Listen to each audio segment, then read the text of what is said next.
అండి, welcome back to lucky vlogs. ఎలా ఉన్నారు? అందరూ బాగున్నారా? ఏం చేస్తున్నారు? ఇవాళ సండే స్పెషల్. ఇదిగో మా ఇంట్లో అయితే ఇవాళ పచ్చి రొయ్యలు తోటకూర కాడల పులుసు పెడుతున్నానండి. ఇదిగో పచ్చి రొయ్యలు తీసుకొచ్చి చక్కగా లోపల నరాలన్నీ తీసేసి కట్ చేసి ఉప్పు, పసుపు, లెమన్ జ్యూస్ అన్నీ వేసి బాగా శుభ్రంగా కడిగేసి వాష్ చేసి పెట్టుకున్నాను.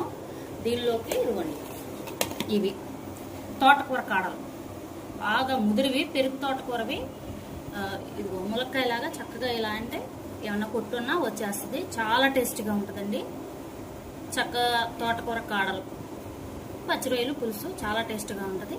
దీనికి కావాల్సిన పదార్థాలు: పచ్చి రొయ్యలు తీసుకున్నాం కదా, తోటకూర కాడలు, టమాటాలు, ఉల్లిపాయ, పచ్చిమిరపకాయలు, అల్లం, వెల్లుల్లి, ఇదిగోండి కరివేపాకు, కొత్తిమీర, ఉప్పు, కారం, పసుపులు అవన్నీ కామనే. ఇవన్నీ కూడా పేస్ట్ పట్టేసి తీసుకుంటాను. ఈలోపు పచ్చి రొయ్యల్లో కొద్దిగా ఉప్పు, పసుపు వేసి ఆ వాటర్ అంతా ఇంకిపోయేలాగా ఉడికించుకుందాము. అది ఉడికేలోపు పేస్ట్ చేసేసుకొని తీసుకొస్తాను. ఇదిగోండి ఉప్పు, పసుపు వేసి ఉట్టివే ఇట్లా వేసాను. నీళ్ళన్నీ ఎగిరిపోయింది చూసారా. ఇప్పుడు ఇవన్నీ పక్కకు తీసేసుకున్నాము. తీసేసుకొని కర్రీ ప్రిపేర్ చేసుకుంటాం. ఇందులో ఈ రొయ్యల్లో వచ్చే నీళ్లు ఇవి నీచు వాసన వస్తుందండి. కూర నీచు వాసన లేకుండా ఫస్ట్ ఇలా మనం ఉడికించేసుకొని పక్కకి పెట్టేసుకున్నాం అనుకో, చక్కగా మంచి స్మెల్ మన మసాలాల వాసనే వస్తుంది. అప్పుడు ఆయిల్ వేసుకున్నాము. ఈ కూరలో కూడా నేను కొద్దిగా ఆయిల్ ఎక్కువే వేస్తానండి కర్రీస్లో. ఎప్పుడూ ఊరికే తినాం కదా.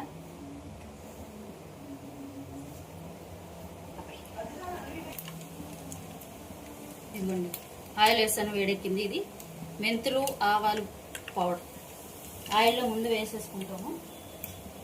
ఇదేమో ఉప్పు, అదే ఉల్లిపాయలు, టమాటాలు, అల్లం వెల్లుల్లిపాయ కలిపి పేస్ట్ చేసాము.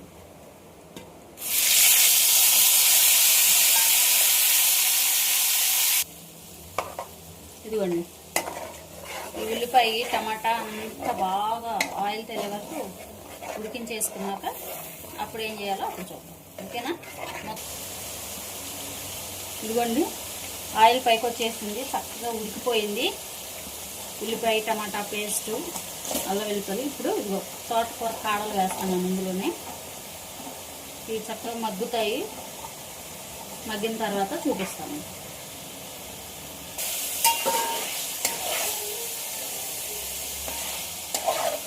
ఇదిగోండి చక్కగా మగ్గుతున్నాయి కదా.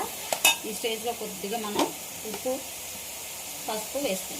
ఆల్రెడీ ఇందాక రొయ్యల్లో వేసుకున్నాము ఉప్పు, పసుపు, కాబట్టి కొద్దిగా చూసుకొని వేసుకోవాలి. ఉప్పు మాత్రం ఈ కూరకు ఉప్పు తక్కువే పడుతుంది, ఎక్కువేం పట్టదు. ఆల్రెడీ రొయ్యల్లో వేసాను, ఇప్పుడు వేసాను.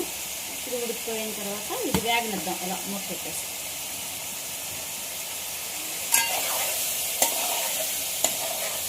చాలా బాగుంటుందండి ఇది. ఒక్కసారి తప్పకుండా ట్రై చేయండి. మీకు ఇవి అందుబాటులో ఉంటే. ఇవి మొన్న మా ఆడపడుచు వాళ్ళ ఇంటికి వెళ్ళానని చెప్పాను కదా, అప్పుడు వాళ్ళ ఇంటి దగ్గర ఉన్నవి ఇట్లా విడిచేసి చక్కగా ఉడుకుని తీసుకొచ్చాను అన్నమాట. రొయ్యల్లో వేసి వండాలని. ఇది ఉడుకుతుంది, మూత పెట్టేద్దాం, మగ్గనిద్దాం. ఇదిగోండి చక్కగా మగ్గిపోయినాయి ముక్కలు.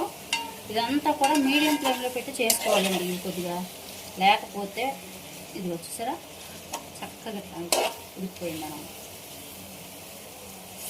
అది కట్ అయిపోతుంది. ఇప్పుడు కారము, మసాలా అన్నీ వేసుకున్నాము. నేను రొయ్యల్లో కారం వేయలేదు, కూరకు సరిపడా వేసేసుకుంటున్నానండి. ఒక 2 స్పూన్లు. మా కారం కొంచెం ఘాటు ఎక్కువ, అందుకే 2 స్పూన్లు. ఇది గరం మసాలా అండి, ఇంట్లో పట్టిందే. ఇది ఇంట్లోనే పట్టుకుంటాము మేము. సరిపడా వేసుకున్నాము. సరిపడా వేసేసుకొని రొయ్యలు వేసేసుకొని వాటర్ వేసి కాసేపు మగ్గ పెట్టేసుకుంటే కర్రీ రెడీ అయిపోతుంది. అంత 5 మినిట్స్ కూడా పట్టదు. ఇప్పుడు ఇదిగోండి చూడండి కలర్ ఎంత బాగుందో చక్కగా. రొయ్యలు కూడా వేసేసుకుందాం.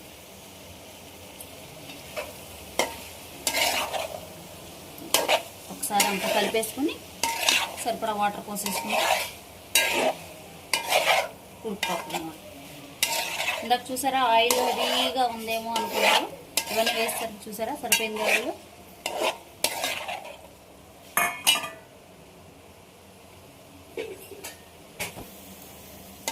ఇదిగోండి అన్ని కారం అన్నీ వేస్తాగా, ఇదిగో సరిపడా వాటర్ వేసేసి మనకు కావాల్సినంత వరకు ఉంచటమే. మనకు సరిపడా వాటర్ వేసేసుకున్నాం కదా, ఇక కూర ఉడికిపోయిన తర్వాత చూపిస్తాను. చూద్దామండి కర్రీ ఎంతవరకు వచ్చిందో.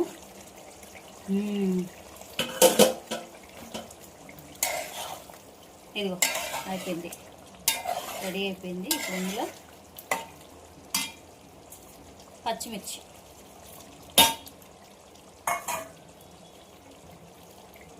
కొత్తిమీర, కరివేపాకు